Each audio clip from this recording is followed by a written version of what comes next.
কেমন আছেন সবাই? আশা করি সবাই ভালো আছেন। সবাইকে আদাব, সালাম ও নমস্কার। তো আজকে আমি বাড়িতে একা একাই আসছি। নিপা আসে নাই আমার সাথে কাজের ব্যস্ততার কারণে।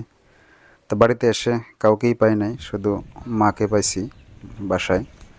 বিনয় নাই, ফুলদাও নাই, বাবাও নাই। তো বাড়ির সামনে এসে এই সুন্দর দৃশ্যটা দেখলাম। আসলে দৃশ্যটা দেখে খুব ভালো লাগলো। তো এটা হচ্ছে আমাদের বাড়ির সামনে একটা ভিউ, এবং এটা একটা নদী, ছোটোখাটো নদীতে খুব বেশি একটা জল নেই। তো বর্ষা মৌসুমে কিন্তু প্রচুর পরিমাণে জল প্রবাহিত হয় এই নদী দিয়ে। এখন বেশি একটা জল নেই। তবে এখন এই নদীতে জল কম থাকলেও এখানে কিন্তু প্রচুর পরিমাণে মাছ আছে বা হবে কিছুদিন পরেই।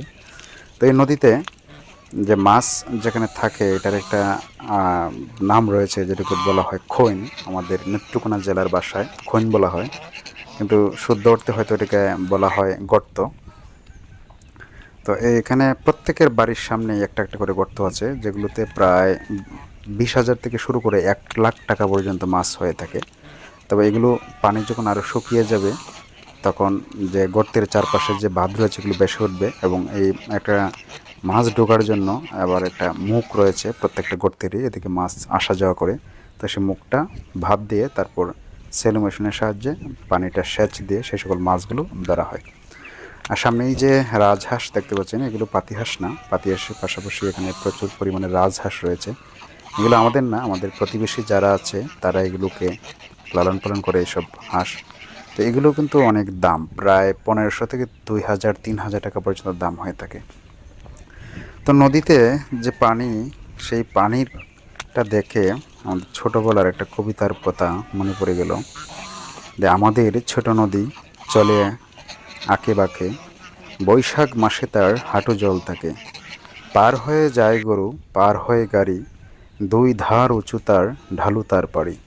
এটা রবীন্দ্রনাথের বিখ্যাত শিশুতোষ একটি কবিতা। এই কবিতার সাথে কম বেশি ছোট বড় সবাই পরিচিত। আশা করি আপনারা ওটার সাথে পরিচিত। তো একা একা আসলে বাড়িতে আসলে ভালো লাগে না, যদি একজন লোক না থাকে একা ঘুরতে কোনো জায়গাতেই ভালো লাগে না। তো কিছুক্ষণ পর আবার কর্মকাণ্ডে চলে যাব। আর ভাবছিলাম হয়তো পাবো তাদেরকে, কিন্তু তারা যে কোথায় গেল, ফোন দিলাম কাউকেই পেলাম না, ফোন ধরলেও না। আর বিনয়কে পাইলে হয়তো সময়টা কাটতো, কিন্তু এখন আর বেশিক্ষণ থাকবো না, ঘন্টাখানিক থেকে তারপরে চলে যাব।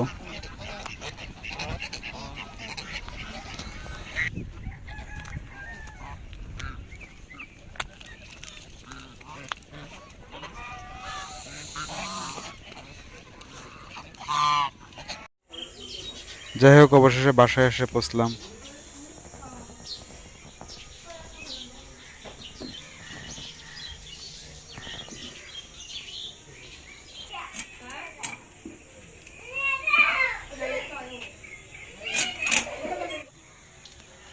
আচ্ছা, এই যে বল মাছ আর এটা কি রুই মাছ?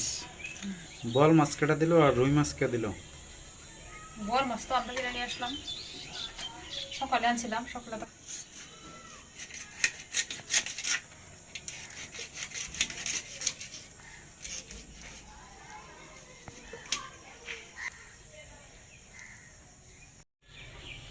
মাছ তো ছিল। একটু পিছলে হওয়ার কারণ কি? বল মাছ মনে হচ্ছে পিছলাই থাকে, ফ্রিজে আছেন তো একবার বরফ হয়ে গেছে, ঠান্ডা ধরতে পারতেছি না। হাত টিকে না।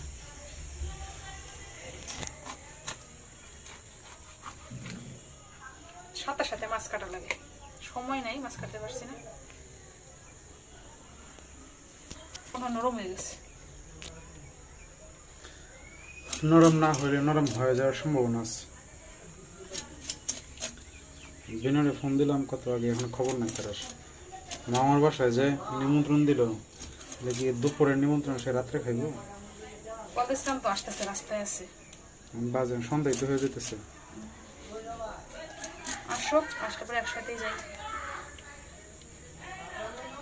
কাটবো কোনটা বড়টা? এটা ধরা যায় না, এটা তো আগে ঠান্ডা এটা আইসগুলো তুলতে হবে না আগে? লাগবেই, ধরা যায় না। আমার এখন সময় হাত থেকে এটা নিয়ে কয়টা কাটলা বল মাছ? তিন নাম্বার, এটা 3 নাম্বার। এইগুলা বেশি মনে হয় স্বাদ লাগবে না, কারণ খুব বেশি একটা বড় না। এর আগে একবার নিয়ে আসছিলাম না, বললো বিলের বিলের এগুলো। আগে বলছিল তো অন্য মাছ, বোয়াল মাছ হতে এগুলো মাঝারি যে বোয়ালগুলো, এইগুলো বেশি একটা ভালো লাগে না। অন্য মাছ আনতো, অন্য কোনো ট্যাংরা, বড় বড় ট্যাংরা, পাবদা এগুলো পাইলো, ছোট বড় মিলাইয়া বোয়াল মাছ নিয়ে আসছে। আর যে ফুটা ফুটে বোয়াল মাছ, ফোটা বলতে রান্না করার সময়, ভাজার সময় শব্দ করে টাস টাস না? মানে শব্দ করে, ছিটকে গিয়ে পড়ে।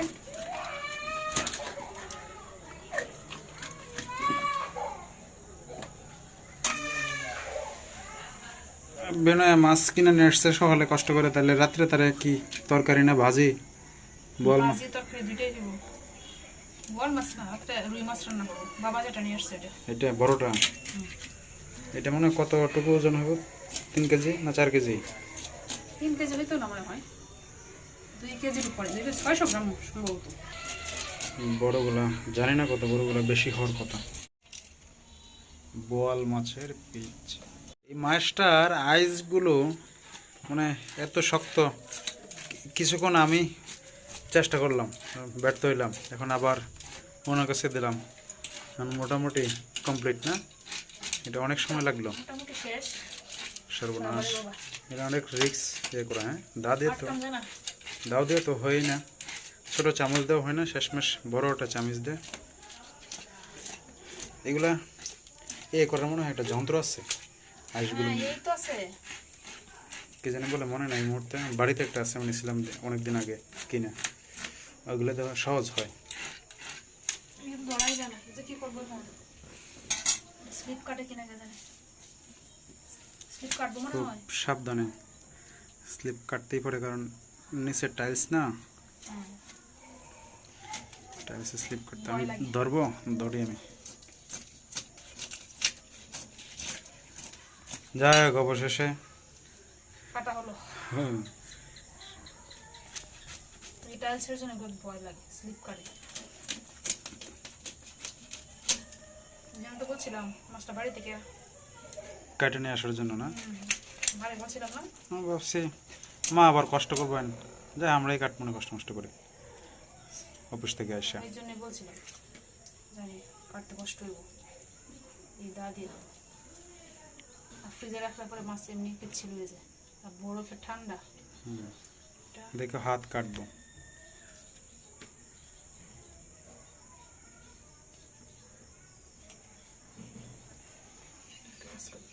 বিনয় থাকলে তো সময় অনেক আগে কাটা শেষ হয়ে যেত, তো খুব মাছ কাটতে পারে। হ্যাঁ, ভালো মাছ কাটতে পারে।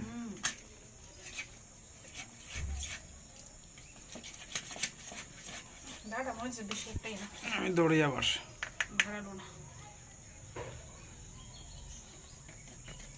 হাত কাটবো তোমার পরে।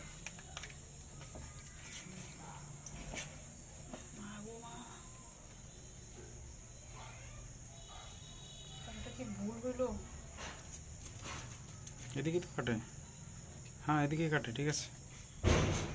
শক্ত শক্ত ফ্রিজে রাখার ফলে আরো শক্ত হয়ে গেছে মাছটা। ঠিকঠাক মতো ধরতে পারতেছি না, ঠান্ডা। আচ্ছা, নয়তো এটা পরে কাটি, এটা রাইখে বাড়ি দিতে হইব। আঙ্গুল কেটে যাবো কিন্তু, সাবধান। এ বড় মাছ খাওয়ার আর কোনো দরকার নেই, কাটা যায় না কিছু না, আর নয়তো এগুলো এই দা ভালো না এটা। তারা যে মাছগুলো কাটে বাজারে, এগুলো অনেক বড় বড় হয়ে থাকে, দাদা। এই একটা মাছের মোড়া কাটতে কি অবস্থা, এত পরিশ্রম। হ্যাঁ, দাটাও সমস্যা, মাছ কাটারও খুব বেশি একটা অভিজ্ঞতা নাই, যার ফলে এই অবস্থা। যাই ভেঙে রঙে ভেঙে ছুঁড়ে একদম কোনোভাবে যাই হোক কাজটা কমপ্লিট হলো কোনোভাবে।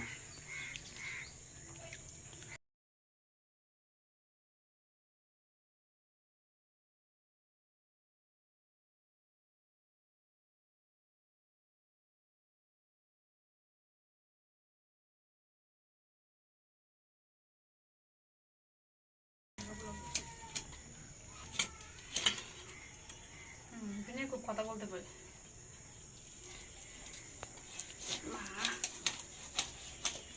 মাছ কাটতে কাটতে টায়ার্ড, ক্ষুধা লেগে গেছে।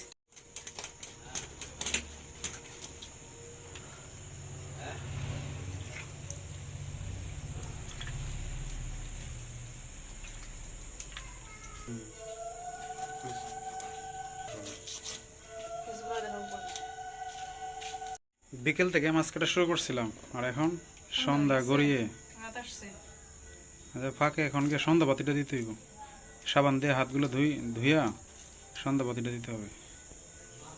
কাটা শেষ আমাদের, মাছগুলো ধুয়ে নিতেছি এখন। এই যে চাকচাক করে ফেলছি। মাছটা কাটতে অনেক কষ্ট হয়েছে, ডাটার একটু ধার নাই। আর এত বড় মাছ, আর ঠান্ডা, ফ্রিজে রাখা হয়েছে তো ঠান্ডা হয়ে গেছে, মাছটা ধরতেই পারছি না, খুব কষ্ট হয়েছে মাছ কাটতে। আমাদের বাসায় কে আসলো? বিনয় ভাই।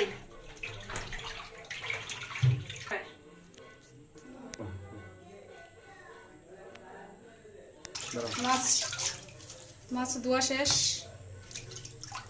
এখন আমাদের বিনয় ভাই আসছে আমাদের বাসায়। কালকেও আসছিল, সকালে চলে গেছে, এখন আবার আসছে। কি নিয়ে আসছে বিনয় ভাইয়া দেখি? ও আচ্ছা, মিষ্টি কুমড়া নিয়ে আসছে। এদিকে মিষ্টি আছে, তো মিষ্টি মামার বাসা নেওয়ার জন্য মিষ্টি নিয়ে আসছে।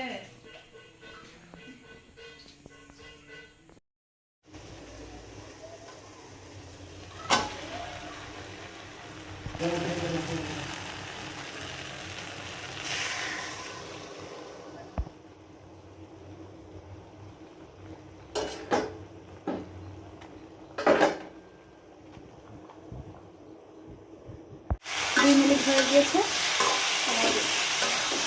আমার টমেটো কষানো হয়ে গেছে, আমি এখন নামিয়ে নেব।